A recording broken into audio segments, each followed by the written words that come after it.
She showed up on a rainy Tuesday. I remember that because I'd just come back from the grocery store, my hands full of wet paper bags and a head full of to-do lists. She was standing on my porch like she'd been waiting her whole life. Thin, pale, a little shaky, with one of those oversized hoodies teenagers wear to hide from the world. Her eyes locked on mine like she already knew me. "Are you James Carter?" I nodded, cautiously. "Yeah. Can I help you?" Her hands trembled as she pulled a folded paper from her pocket. "I think I'm your daughter." I laughed. Not because it was funny. More like a reflex, that awkward, uncomfortable kind of laugh you give when something makes absolutely no damn sense. "Come again?" She looked down, then back up, and her eyes were glassy, like she was about to cry. "My mom told me, right before she died, that you were my real dad. She never told me growing up. But I had to find you. I didn't know where else to go. Now, I'm not some heartless bastard. I've made mistakes in life, a few flings I don't talk about, a divorce that still stings, but I don't have any kids. Or at least I didn't think I did." But something about the way she said it, like it physically hurt her to speak, made me pause. I invited her in. Her name was Hannah. 19 years old. Said she'd grown up in Idaho with a single mom who worked 2 jobs and never spoke of her father. Claimed she found an old letter in a showbox after the funeral, a letter with my name on it. She tracked me down through an old address linked to my former business license. That alone made my skin crawl. I hadn't used that address in years. She looked tired. Like she hadn't slept in days. I offered her tea. She asked for hot chocolate. I made it from a dusty box in the pantry. We sat in silence as she sipped it like it was the only warm thing she'd had in a week. "Why now?" I asked finally. "What made you come all this way?" She hesitated. "Because I didn't want to live wondering if I had family. If I had a dad out there who actually cared. I didn't come for money. I just wanted to know you." That line stuck with me. I didn't come for money. I didn't even mention money. But it sounded rehearsed.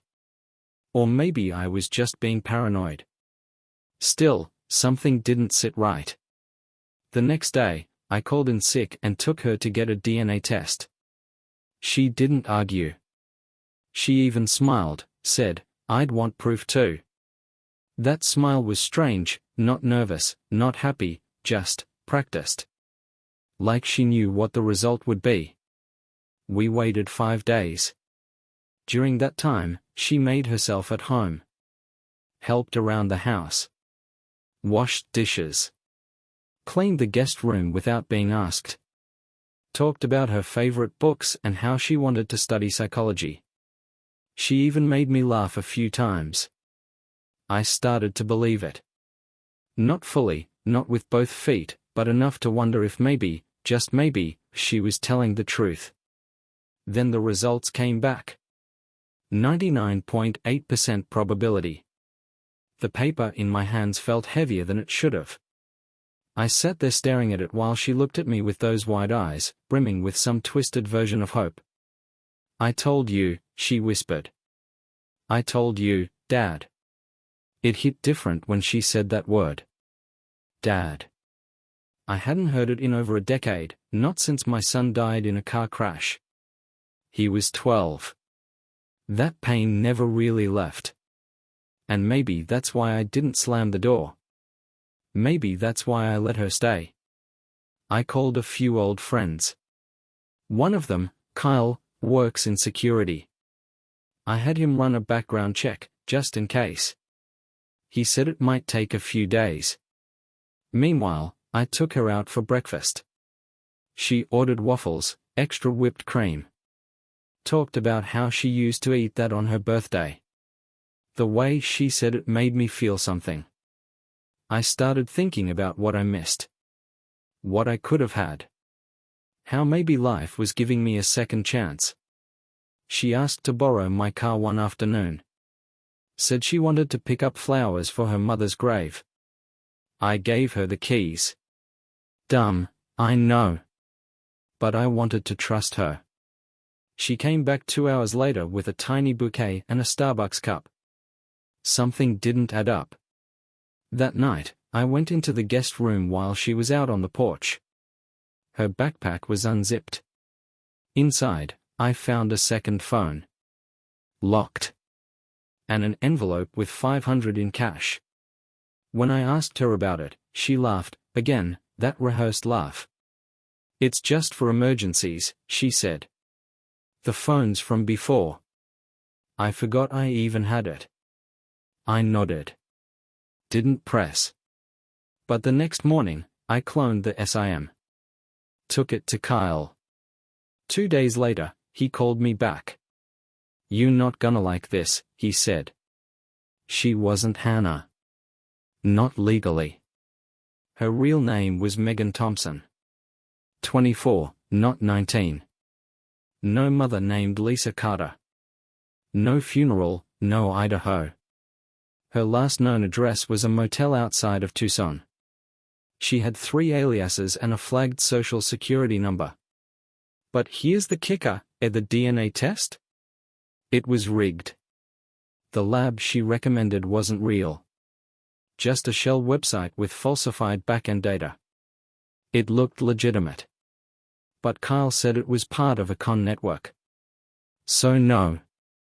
She wasn't my daughter. Not even close. And that's when everything snapped into place. The story. The tea. The crying. The hot chocolate. The dad. All of it, a setup. I didn't say anything that night. I made her dinner. Shepherd's pie. Her favorite. We watched an old Clint Eastwood movie. She fell asleep on the couch. I stared at her face, trying to see who she really was beneath the performance.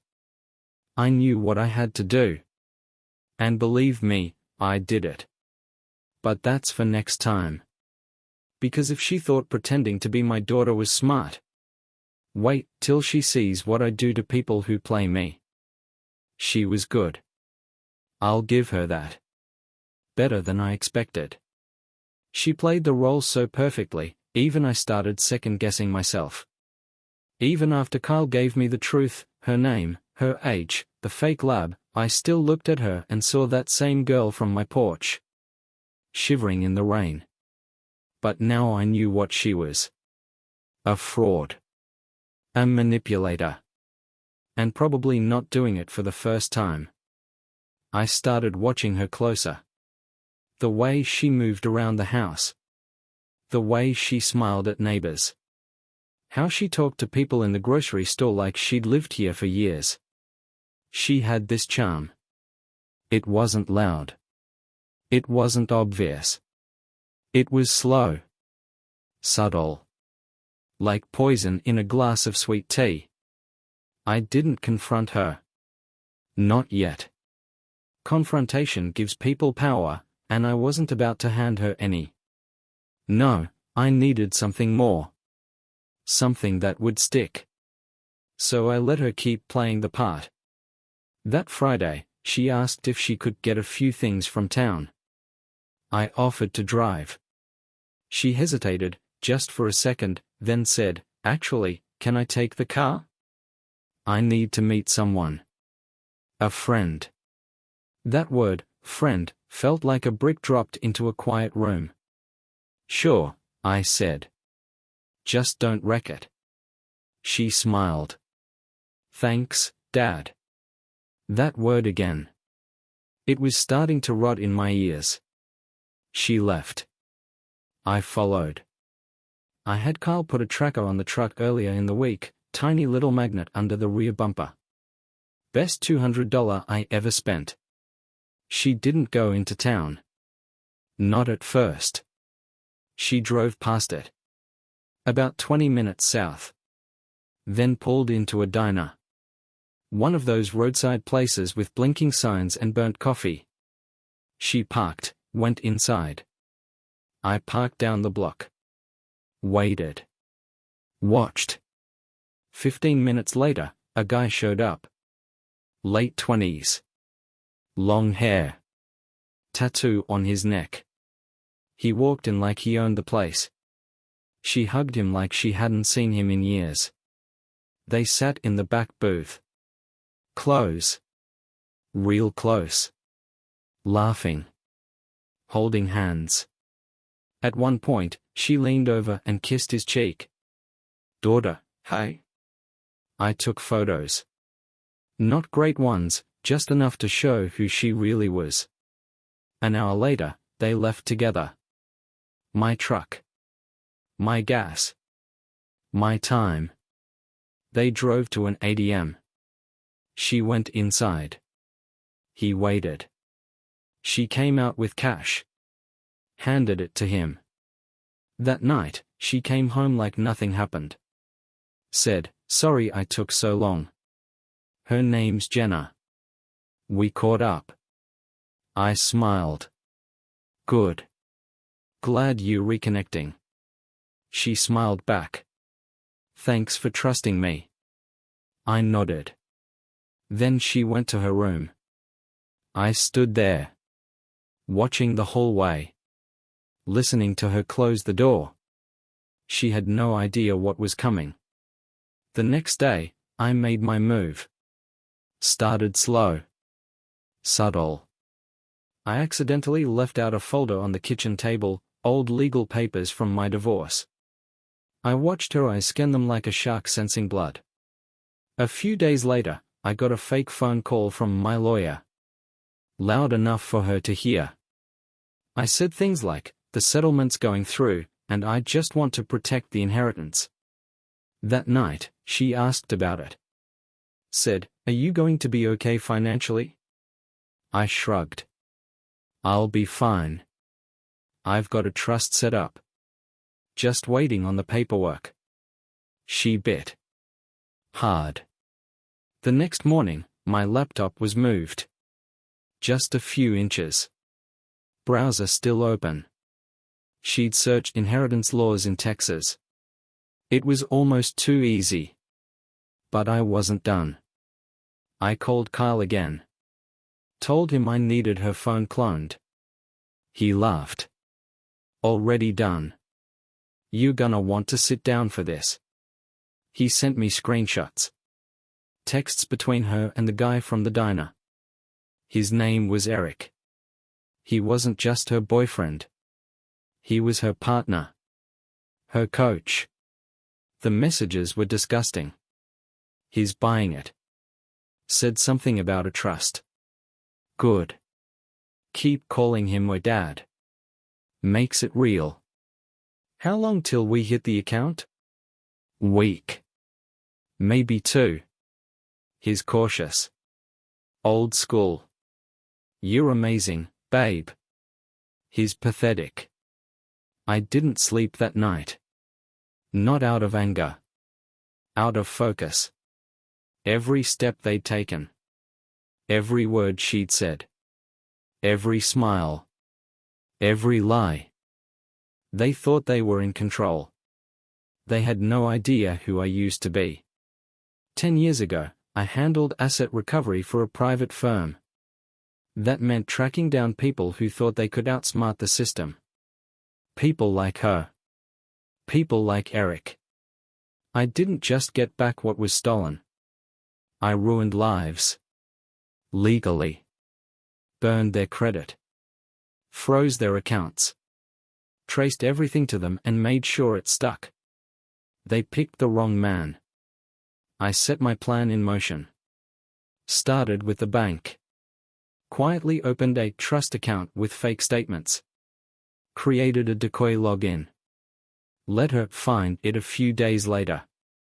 She took the bait. 3 nights later, I caught her on my laptop at 2:30 a.m. screen glowing in the dark. She jumped when I stepped into the kitchen. "Oh, I was just... couldn't sleep?" I asked. "Yeah. Just reading stuff. She closed the laptop slowly. Walked past me. Said good night. I said nothing. The next morning, I emailed everything to Kyle. Time to pull the trigger, I told him. He responded with one word. Done. By noon, Eric's car was towed. By 2, his phone was dead, number disconnected. By 4, his apartment was swarming with men in suits who looked like IIS but weren't. I'd tipped off 3 different agencies about fraudulent wire activity. Gave them just enough to open a file. They wouldn't arrest him. Not yet. But they'd watch. Audit. Freeze. And her? She wouldn't know what hit her. That night, I made one final dinner. Steak. Garlic mashed potatoes. Her favorite. She smiled the whole time. Played with her hair. Asked if I wanted to watch a movie. I said, sure. Halfway through the film, I paused it. Turned to her. And said just 6 words. I know who you really are. She blinked. What? I stood up. Walked over. I know your name. Megan. I know Eric. I know about the fake lab, the fake test, the ADM withdrawals. I know everything. She froze. Staring. Your little game is over. She didn't cry. She didn't scream. She just smiled. Slowly. You can't prove anything, she said. You have no evidence. I laughed. Oh, sweetheart. I don't need proof. I have power. She looked confused. Then scared. Then I showed her the photos. The texts. The fake account she'd found. Her face dropped. You done, I said. But don't worry. I'm not calling the cops. Then what do you want? She whispered. I leaned in. I want you to run. Run far. Run fast. Because if you're still in this state by tomorrow morning, I will bury you legally. She packed that night. Left before sunrise. Didn't even take her hoodie. But I wasn't finished. Not yet. Because Eric? Eric was still out there. And the next part? That one was personal. Eric wasn't hard to find. People like him never are. Loud. Flashy. And just dumb enough to think they're invisible. I knew his type. Too much confidence. Too little experience. The kind of guy who thinks a few good lies and a stolen hoodie make him a mastermind. But see, I've met real predators. Men who can disappear for years.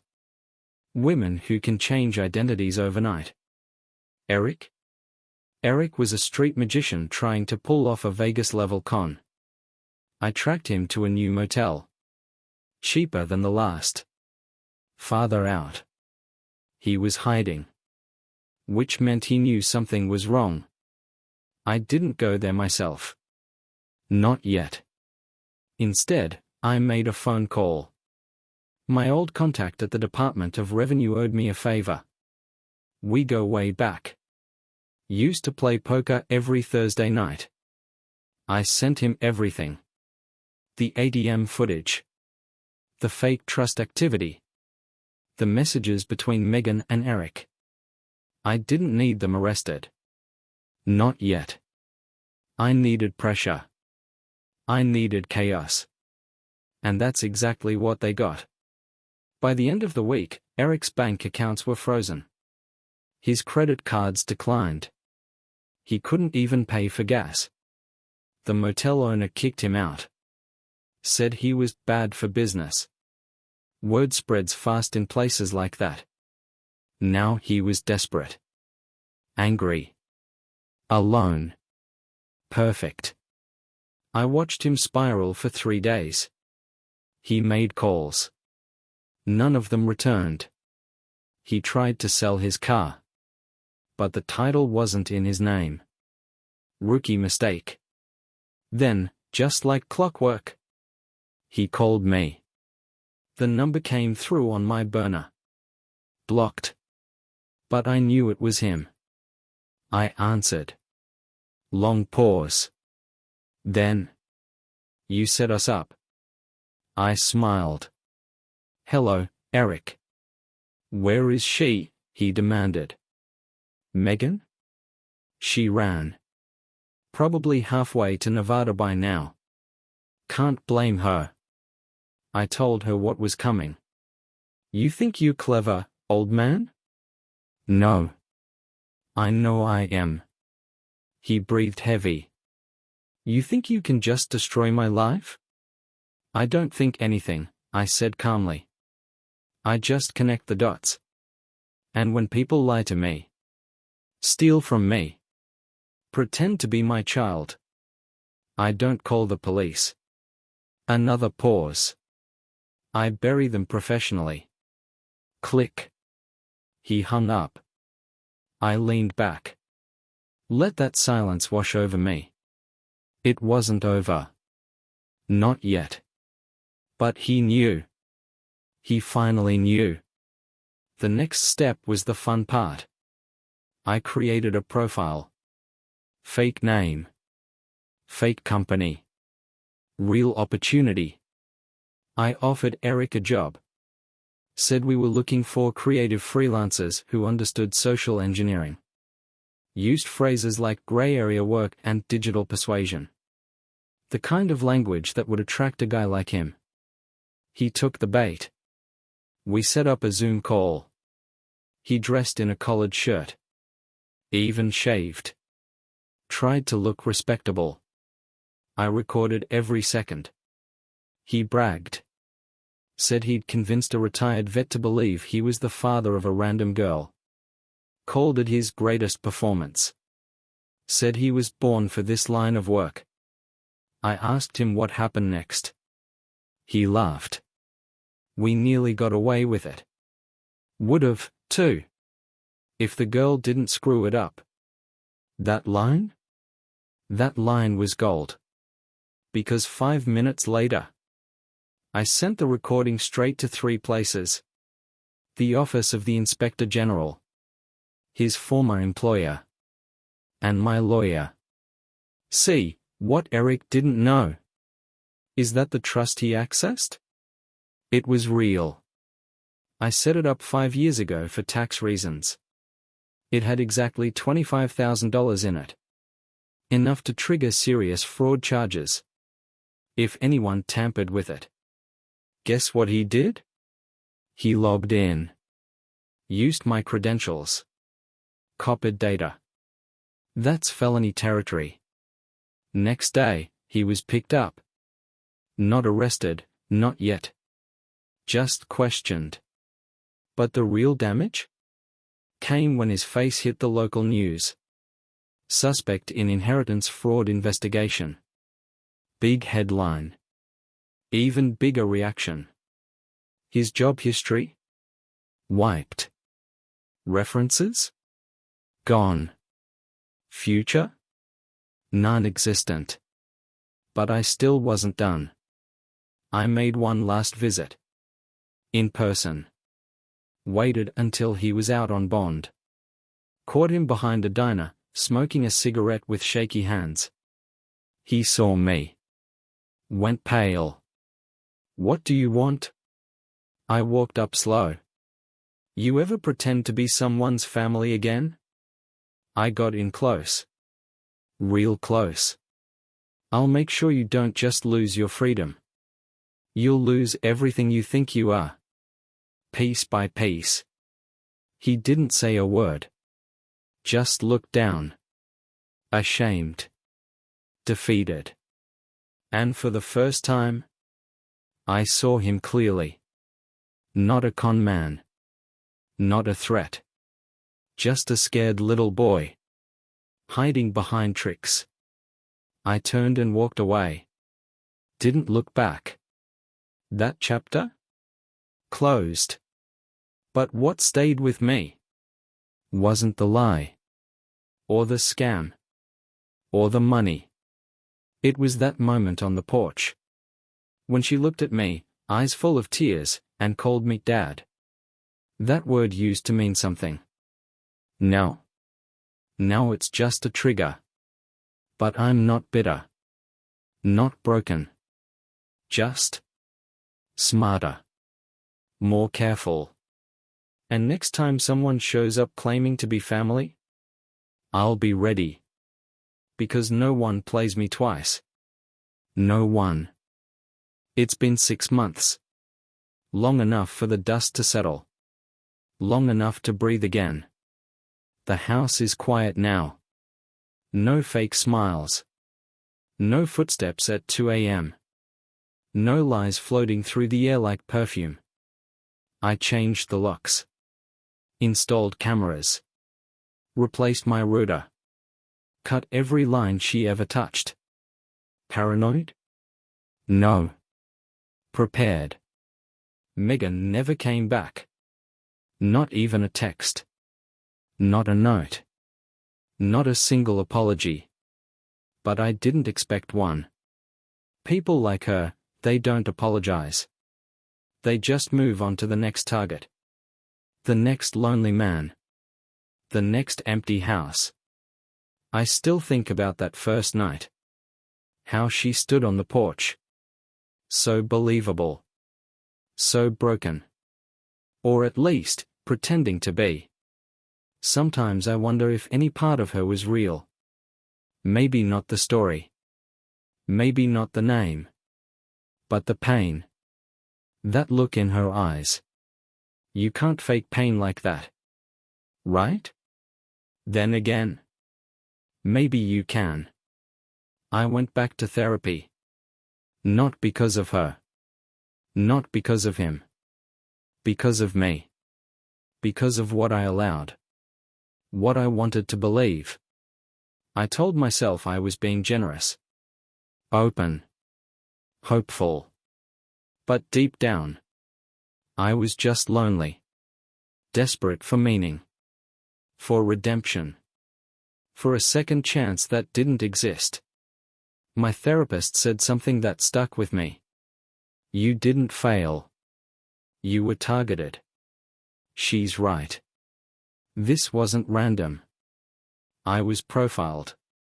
Scanned. Selected. They saw the cracks in my armor.